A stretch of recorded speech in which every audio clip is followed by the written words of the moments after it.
So here we are where the wines actually begin their life. Of course, they all begin in the vineyard with the grapes, but once we actually bring the grapes into the cellar, we need to fill them into a vessel so we can go on with the beginning of its stage, which would be a cold soak and its primary alcoholic fermentation.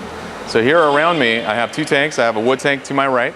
I got a stainless steel tank to my left. The wood tanks actually belong to us, and I just want to describe briefly what the difference is between stainless steel and wood and why I thought it was so important to have wood tanks for our Cabernet program.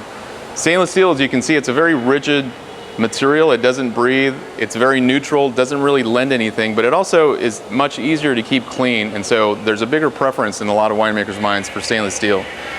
Wood, on the other hand, it presents a little bit of a challenge because it's porous, it's living, there's organisms that will grow in it if you're not careful. But if you're able to maintain that, there are characteristics that it can give to the wine that stainless steel cannot. So there's some intrinsic properties of wood, such as that it's an insulator, that allows some of the natural things that are going on in fermentation to continue to be natural. So in the wood tanks, when we're fermenting, we're creating heat in every tank.